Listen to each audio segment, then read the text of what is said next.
Se você ouvir sinos durante a madrugada, não toque na porta. Muito menos olhe pela janela. Eu sei que parece absurdo e por muito tempo eu também achei que fosse. Até que os sinos começaram a me seguir, a cada noite mais próximos. E tudo começou quando eu enterrei um homem que não devia estar morto. Ou talvez que não devia estar enterrado. Meu nome é Edivan Caldas Trigueiro, tenho 52 anos e sou natural de Alcântara, no Maranhão. Durante mais de 20 anos, fui zelador de cemitério. E não em qualquer um. Trabalhei em um campo amaldiçoado, onde até as árvores parecem carregar a culpa de quem morreu injustiçado. O cemitério da Ladeira do Engenho Velho. Desativado há décadas, esquecido pela cidade, mas nunca abandonado por quem ainda sussurra lá dentro. Hoje é dia 17 de maio de 2025, e eu tô gravando esse relato antes que seja tarde demais. Talvez não por mim, mas por alguém que ainda possa escapar disso. Se você tá ouvindo, me diga. De onde você tá assistindo essa história? Qual cidade, qual estado? Escreve aí nos comentários. Eu preciso saber se minha voz ainda atravessa esse limbo. Naquela época, eu já conhecia a fama do Engenho Velho. Diziam que ninguém ficava lá mais de 6 meses. Zeladores pedindo demissão sem explicação. Outros simplesmente sumiam. Mas eu não acreditava em assombração. Sempre fui racional. Atribuía essas histórias ao descaso, à falta de estrutura, à paranoia de quem lida com morte o tempo todo. Mas tudo mudou na minha segunda semana de trabalho. O cemitério era uma construção do século XIX, com lápides rachadas, sepulturas amontoadas e árvores de raízes tão antigas que parecia que seguravam os corpos por baixo. As sepulturas de presos enforcados ficavam nos fundos, em uma área esquecida e tomada por cipós. E foi lá que, pela primeira vez, eu vi. Não era um corpo. Era um passarinho. Um pequeno sanhaçu pendurado por um cipó fino com as asas abertas, como se tivesse sido colocado ali por alguém. Só que eu estava sozinho. E o portão estava trancado. Achei estranho. No dia seguinte, outro. Mesma árvore. Mesmo cipó. Outro pássaro também morto, pendurado. E assim foi por 4 dias. Como se alguém estivesse me mandando um recado. Como se quisessem mostrar o que acontece com quem se atreve a permanecer ali por muito tempo. Comecei a perder o sono. A vigília noturna me deixava tenso. E então, na primeira noite de abril, acordei com um som distante. Campanadas. 3 batidas secas, como as de um sino de bronze. O tipo de som que se ouve em velório. Mas o Engenho Velho não tinha sino. Não havia mais capela funcional ali.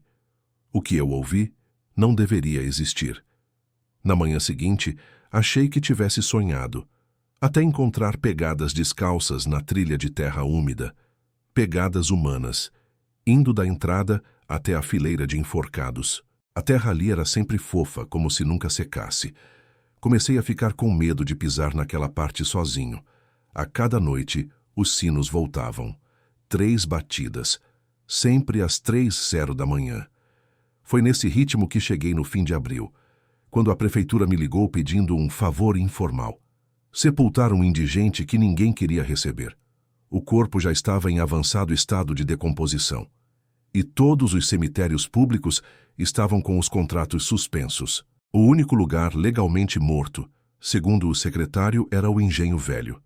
Minha voz falhou na ligação, mas aceitei. Por medo de perder o emprego, por achar que tudo aquilo era exagero. Escolhi um túmulo que parecia menos danificado, um dos fundos. Abri a cova com pressa e fiz o enterro sozinho, sem oração, sem vela, sem testemunha. Naquela noite, os sinos bateram 7 vezes. O som me fez sentar na cama com o coração na boca. Senti cheiro de terra molhada dentro do quarto. E quando olhei pela janela, vi algo que me congelou. Uma figura parada do lado de fora do muro do cemitério. Alguém vestindo o que parecia uma batina antiga, rasgada. O rosto era escuro, encoberto por sombras. Mas ele olhava direto para mim. No dia seguinte, chequei as câmeras. Nada. Nenhuma gravação do horário. O arquivo das 3h da manhã simplesmente não existia. Tentei seguir a semana como se nada tivesse acontecido. Me convenci de que era uma alucinação causada pelo estresse, até começar a sonhar com o mesmo homem. Sempre o mesmo. Um padre negro com batina rasgada, os olhos fundos e a boca costurada com linha grossa. Ele me encarava em silêncio, até que uma noite, finalmente falou: "Não enterre mais ninguém aqui." Acordei com a sensação de estar sufocado. Minha garganta doía como se eu tivesse gritado por horas. O ar do quarto estava pesado. E o cheiro não era imaginário. Era o mesmo cheiro do cadáver enterrado dias antes. Mistura de carne apodrecida com cera derretida. Tentei racionalizar. Fui atrás de registros do cemitério. Queria entender o histórico, os enterros, os registros antigos. Encontrei uma caixa de documentos mofados e uma ficha chamando atenção. Jeremias Monteiro dos Santos, 1878. Padre, morto por enforcamento, enterrado sem direito à missa, excomungado. A lápide dele ficava exatamente onde eu enterrei o indigente, o mesmo túmulo. A ficha dizia que Jeremias havia sido acusado de realizar rituais sincréticos com práticas africanas na cripta da igreja antiga. Isso causou escândalo. A igreja foi queimada. Jeremias, enforcado pelos próprios colegas de batina. Aquela noite, eu ouvi passos dentro do cemitério. E não era som de gente leve. Eram passadas firmes, acompanhadas de um som úmido, como se algo estivesse sendo arrastado. Fiquei na guarita, trancado, com a luz apagada, até o nascer do sol. Quando saí, tudo parecia normal, exceto por uma coisa. O nome de Jeremias estava escrito de novo, à mão, na minha planilha digital, com a data de morte de 1878 e a data de enterro do dia anterior. Nesse ponto, eu já sabia que algo havia despertado, mas o que aconteceu depois dessa planilha foi só o começo. Por mais que eu apagasse o nome dele, ele voltava, sempre da mesma forma, letra cursiva, trêmula, como escrita por alguém com a mão fraca. Jeremias Monteiro dos Santos. A data de nascimento era 1829, mas a de morte mudava. Um dia aparecia como 1878, no outro, 2024. E às vezes, 2025, como se ele não tivesse morrido de verdade, ou como se estivesse morrendo de novo. Toda vez que eu apagava, o nome surgia em outro lugar da planilha. Às vezes no lugar de um falecido recente, às vezes no campo responsável pelo sepultamento, uma vez no campo zelador responsável. No meu lugar, comecei a me questionar. Se era loucura, era do tipo organizada. Com datas, nomes, lógica. Coisa demais para ser devaneio. Até que comecei a duvidar do que eu mesmo lembrava. Passei a fotografar a tela do computador antes de fechar. Mas no dia seguinte, ao abrir os arquivos, tudo estava diferente. Foi quando os sinos passaram a bater fora de hora. Agora soavam às 11 da manhã, às 15h47, às 2h58. 3, 5, 7 vezes. E sempre que tocavam, algo acontecia. Um túmulo exalava um cheiro impossível. Uma árvore sangrava seiva escura. A terra rangia como se respirasse. Comecei a anotar os horários. Tentei buscar padrão, mas o padrão, se existia, era outro. Um que não obedecia mais tempo de relógio. Na terceira semana de maio vi um vulto durante o dia. Isso quebrou qualquer segurança que me restava. Estava sentado perto do túmulo dos indigentes, escrevendo no caderno, quando senti o calor sumir. O sol foi encoberto por nuvens grossas, densas, sem previsão nenhuma de chuva. E entre os túmulos, a silhueta. Não era o padre. Era alguém mais magro, quase esquelético, de olhos fundos e a pele esticada. O indigente. Corri até o túmulo. A terra estava mexida, como se alguém tivesse cavado por dentro. Fui buscar as ferramentas. Passei a noite em claro e às 4 da manhã voltei com uma pá. Cavei como um possesso. A cova parecia cada vez mais funda, como se eu nunca tivesse enchido ela. Mas então bati em algo. Madeira, uma tábua. Retirei com cuidado. Era o caixão. Aberto. E vazio. Um vento soprou por entre as árvores e veio com um cheiro que me fez vomitar. Algo entre sangue seco e couro queimado. Comecei a ver tudo girar. Tive uma vertigem tão forte que desmaiei ali mesmo, com as mãos sujas de terra e os joelhos fincados no chão. Acordei com um barulho abafado, um sussurro, fraco, mas claro. Era a voz do padre, pela primeira vez, sem estar em sonho, e ele repetia a mesma frase. Ele não queria perdão, ele pediu por castigo. Levantei trôpego e percebi que alguém havia escrito algo na minha pele. No meu braço, com o que parecia ser sangue seco, estava escrito: Volta ao início. Passei a andar pelo cemitério como um zumbi. Cada jazigo agora me observava. Cada inscrição parecia pulsar. Passei a escutar nomes em pensamento. Vozes que recitavam listas e todos os nomes terminavam igual. Dos santos. O vitral da capela, mesmo quebrado, refletia o rosto de alguém que não era eu. Uma sombra sobre meu ombro. Ao virar, nunca tinha nada. Foi nessa noite que sonhei com algo diferente. Eu estava na missa, sozinho. No altar, o padre Jeremias, os olhos costurados, mas ele falava, por dentro. A boca não se mexia, mas a voz chegava, ecoando direto dentro da minha cabeça. Você quebrou a corrente. A morte precisa ser aceita. O que foi enterrado sem rito, volta com sede. Acordei com o peito doendo, e quando fui ao banheiro vomitei terra. Literalmente terra. Escura, úmida, com raízes finas. Fiquei em pânico. Achei que estava morrendo. Mas a dor passou. O medo não. No dia seguinte, minha planilha estava vazia. Todos os nomes sumiram. Apenas um campo preenchido, próximo a ser enterrado. E lá, meu nome, com a data do próximo sábado. Faltavam 3 dias. Tentei me afastar do cemitério. Pedi transferência. Negada. Falei em voz alta para quem quisesse ouvir.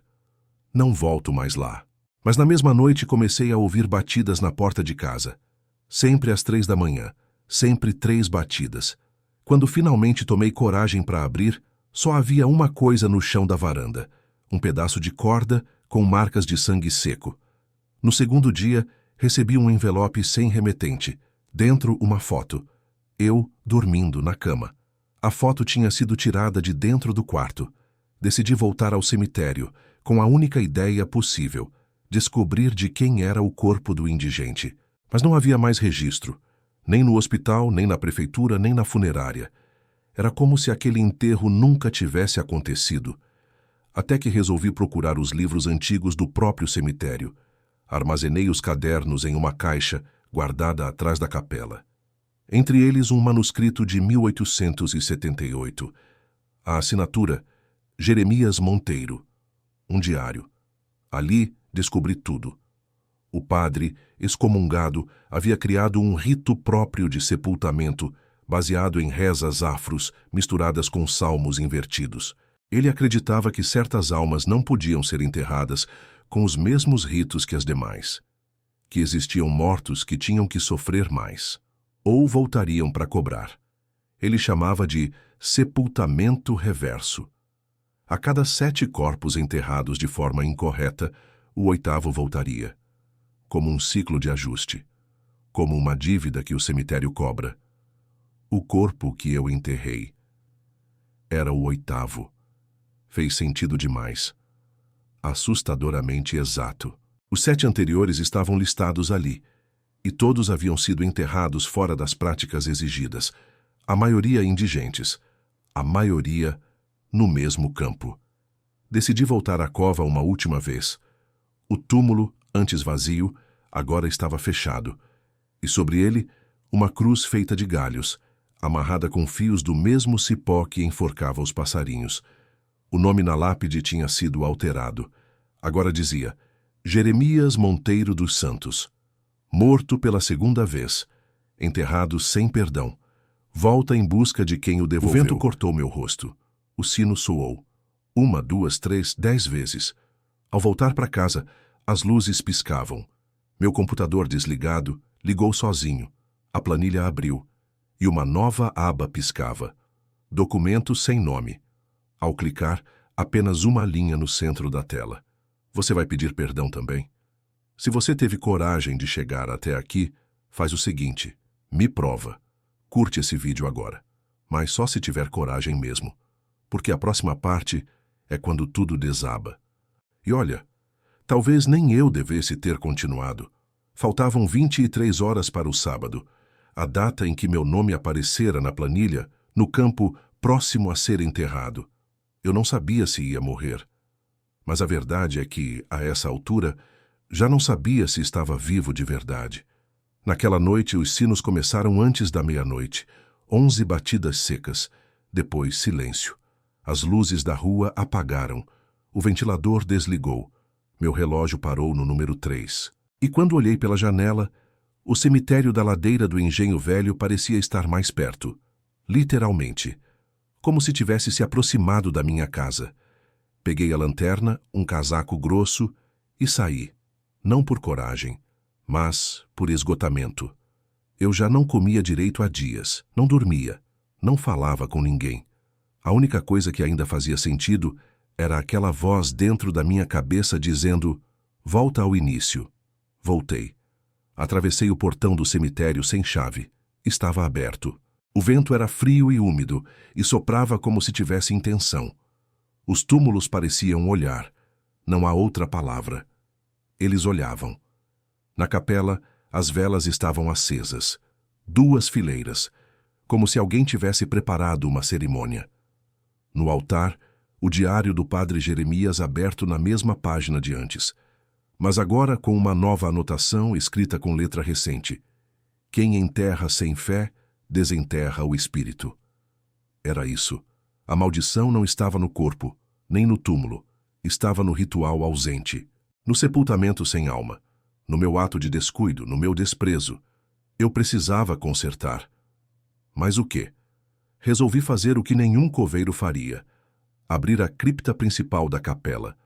Trancada há mais de 40 anos, diziam que ali estavam enterrados restos dos primeiros padres da cidade, os que construíram a igreja do Engenho. Mas ninguém se aproximava. A tranca estava quebrada. Desci os degraus de pedra com as mãos tremendo. E lá embaixo, frio, úmido, escuro demais. Mas eu via. Via porque havia luz, não elétrica. Era como uma brasa azulada nas paredes, como se os ossos estivessem acesos por dentro. Ao centro, uma cova rasa. E dentro dela, o que parecia um corpo mumificado, encolhido, olhos abertos, pupilas dilatadas, sem boca, no lugar costuras, e nas mãos o mesmo terço com a cruz invertida. O padre. Ele estava ali. Vivo? Quando me aproximei, a luz sumiu. Tudo ficou escuro. A respiração dele era um chiado, um lamento. E aí ele se moveu. Lentamente.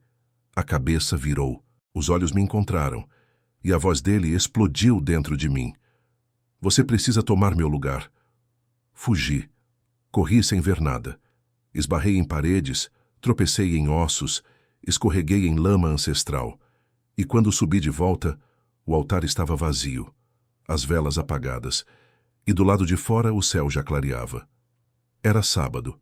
Eu sabia o que viria. Voltei para casa só para escrever o que precisava. Me despedi do pouco que tinha. Queimaria tudo se desse tempo. Mas não deu. Às 18 horas, fui novamente ao cemitério, mas dessa vez não sozinho. Atrás de mim, uma fileira de passarinhos mortos pendurados nos fios elétricos da rua. Ninguém mais viu. Só eu. Cheguei ao centro do Engenho Velho. Os túmulos tremiam. A terra vibrava. E no alto da figueira principal, um cipó grosso balançava ao vento. Sozinho. Eu sabia. Acordei horas depois deitado sobre uma sepultura. A terra estava fresca. Ao meu lado, uma pá. E no meu bolso, uma foto antiga. Eu, ainda jovem, ao lado do padre Jeremias. Mas essa foto nunca existiu. Ou existiu? Voltei para casa cambaleando. A luz da sala piscava. A televisão ligou sozinha, tela preta, e uma voz, a minha, saiu dos alto-falantes. Hoje é dia 17 de maio de 2025. Se você está ouvindo, é porque ainda há tempo. Entrei em pânico, joguei o controle longe, o computador ligou sozinho. A planilha reabriu. Agora havia dezenas de abas, todas com o mesmo nome: Testamento do Coveiro. Eu cliquei em uma, e o texto se escrevia sozinho. Você tem fé suficiente para não acreditar? Fechei tudo. Peguei meu celular. Liguei a câmera. comecei a gravar. Essa gravação que você está ouvindo agora. Porque essa pode ser minha última chance de deixar algo para trás. Se eu desaparecer, se alguém me encontrar morto, ou vivo, mas diferente, é porque o ciclo se completou. Eu não sei se vai funcionar, mas se você chegou até aqui e quer ouvir mais histórias como a minha, então se inscreve no canal Ecos e Mistérios. Meu nome é Edivan Caldas Trigueiro. E essa foi a história da minha vida. E talvez da minha morte. Agora me responde, você ainda escuta os sinos?